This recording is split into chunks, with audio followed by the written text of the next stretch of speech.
Stormvault is a cooperative game set in the world of Warhammer. We have heroes that go around, destroy monsters, are killed several times, but that's okay because they come back and their job is to collect shards, collect 3 of them and bring them to a place called the Whispering Keep.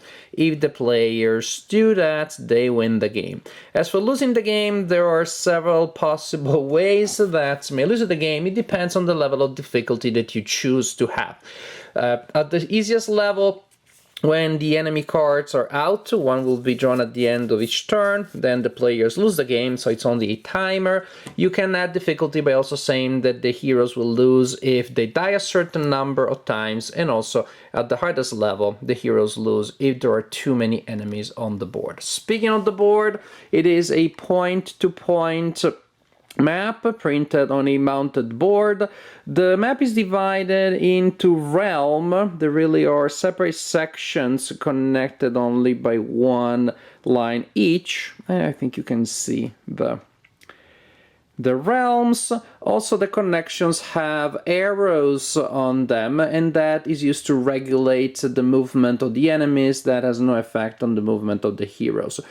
There are slots all around the board, as you can see, where you're supposed during setup to place an adventure or a quest card, I remember the technical name, an adventure card under each of these at the beginning of the game. So that's a pain in the neck for setup, and it really has no great function in the game. Each location has an adventure card, and when that is gone, is gone. But since you shuffle all of the cards together at the beginning of the game before you place them, there's really no specific card that will go in a certain realm. So you may as well just shuffle the deck. Do not place the cards in the slot. Whenever you go to a location that still has its card, you draw it from the deck and then you mark the location with a marker. That's how I do it. It simplifies setup, but most importantly, it simplifies gameplay, because otherwise you constantly have to look, wait a second, did we already use the card in the Living City? Did you already, where's the Jade one slot to check if the location still has its card? It's just not intuitive and annoying to constantly have to check, because otherwise the board doesn't tell you which locations still have their cards and which ones do not. Right there we have the Azure, which is the area where the heroes start at the beginning of the game and also where they teleport when they're dead. The game comes with these miniatures that are easy enough to build that even I could do it. But of course I'm not a great builder, so you can see all of the parts where my ginormous scissors have cut the miniatures from the frame. It's just to give you a sense so your imagination can try to figure out how much nicer they will look when you build them and paint them. But again, if even I can build them, then anybody can. So these miniatures that are neat enough to me are probably a big draw for players that enjoy building and painting miniatures. I just happen to be not one of them. So during the game, players will travel around the board, will go to locations to draw the corresponding cards. Some will give you special benefits, and when you receive those benefits, you simply do what the quest card says. Some will be shards, and when you draw one of those cards, you discard it and you replace it with one of these tokens that is now carried by the player, by the miniature that found it. And the job for that miniature is to carry the shard here. When that happens, the miniature then teleports back to the Azure, and then you repeat the procedure. If the hero plays 3 shards there, they win the game. Now, each turn, at the beginning of the turn, also, I should mention the heroes are represented by those miniatures, yes, but they also have special unique powers indicated here on these cards. Usually means there's a kind of enemy that they can defeat automatically. I guess these cards can also be used as paint guides by the painters among you. At the beginning of a player's turn, if that player's miniature is in that area because it's the beginning of the game, or because the miniature died in the previous turn, or because the miniature deposited a shard where it needs to be, then the first thing that you do is you teleport to one of these areas here. And that's just the way it is. Boom. Then the enemies do their stuff. Enemies are represented on the board by tokens that will be drawn randomly from this bag. I'll just throw a bunch there. And so they do different things, and you have different reference cards telling you what each does. Now, I don't play Warhammer, so it took me a while to figure out which one is the Slanesh, which one is the Nargol, and so on and so forth. And they have different powers. You can pause and read the text if that is what you want to do. So these will go here, and then they will start moving after a while using those connections. So at the beginning of a turn, after the player potentially teleports to that area, the player draws a chaos card indicating what the bad guys do, and basically the card may add new foes on the board and or move them. And again, I'll show you some to give you a sense of how it works, and you can pause if you want to read more in detail. So these will be added to the board and they will move around following the arrows. If they enter a space with a hero, then combat follows immediately. Combat is resolved by roll and does die. If this result is rolled 1 in 6, the hero is dead. That's simple. Fragile heroes. If this grumpy face is rolled 3 out of 6, then the monster is eliminated and the player earns an experience point that can be later used to acquire cards. If a blank is rolled, nothing happens. There you go. So now it's time finally for our hero to act. The hero rolls the adventure, the quest die. It's a 6-sided die, really. And the number that you roll is the number of quest points, which means is the number of areas that you can move, up to 3. When you enter an area that has a monster, I don't know if you could tell there was a monster there, they tend to disappear a little bit into the background to blend with the background, so I usually put them more to the edges. When you enter an area with a monster, combat follows automatically.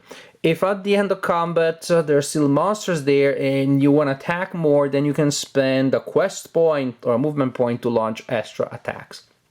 So you spend those to move and launch extra attacks. After that, after you do that, you can finally draw a card if there is still one in your location. And again, you acquire it, you place it in your personal play area. You will use it later, doing what it says. Once you use a card, it goes in a discard pile here. And after a while, after you collect at least 3 of these points, experience points, you can trade 3 points for a card in the discard pile. However, you don't get to choose it. It's chosen randomly, so you shuffle the discard pile and you choose one.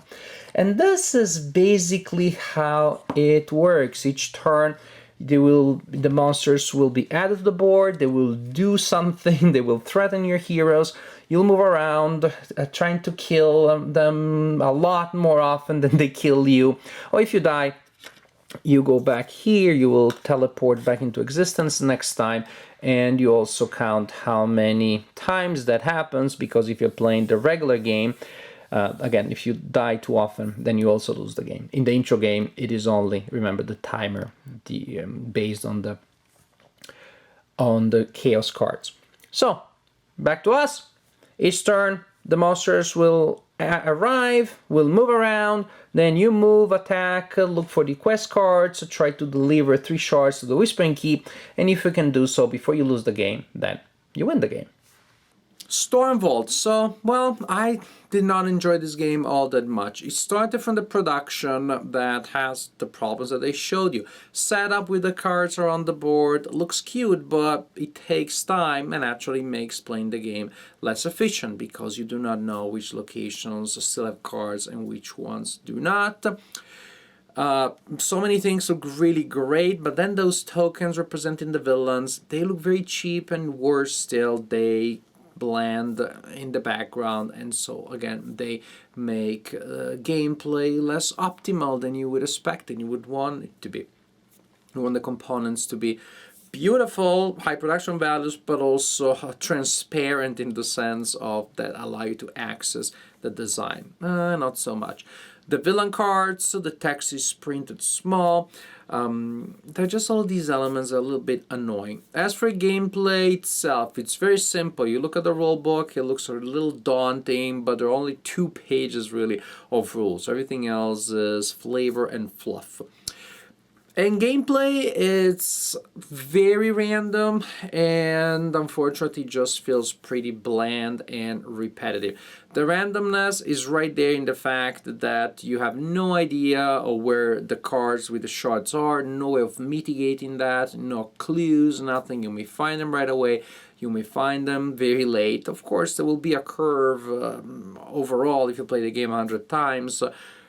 I wouldn't. But I guess that at the end, more or less, the curve will be that you find them more or less at the right time. And the same applies with the monsters. You're constantly fighting against these monsters, but fighting is not that exciting. It's very random, and you can just... There's one chance in 6 that you will die, usually, and that may happen just a little too often.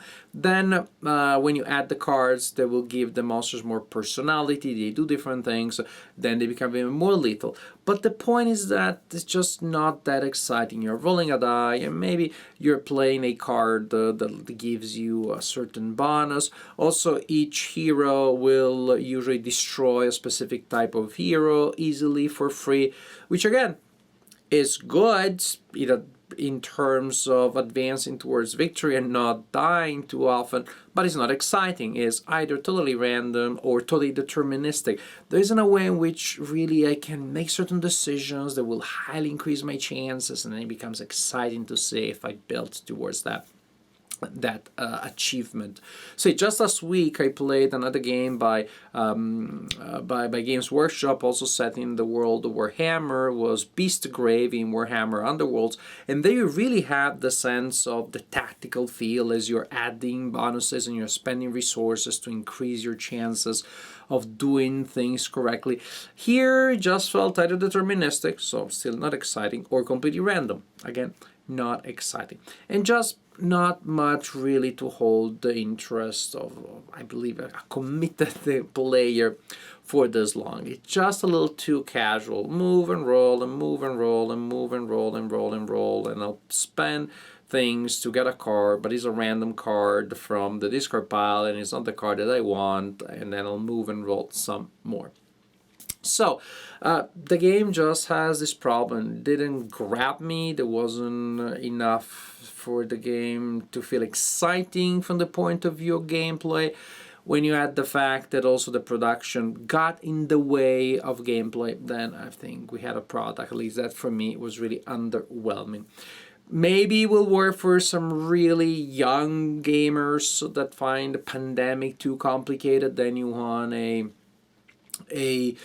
cooperative game that is really simple and a 6-year-old could play it. A 5-year-old could play it as long as you help them read the cards. A 5-year-old could play this game, and maybe they would be very excited and they would really be interested in the story. To me, just the gameplay felt a little too shallow and straightforward and didn't have enough spice there to really make it interesting. And this is my assessment of Stormvault. A little bit of a missed opportunity, just not very exciting, not very interesting to me.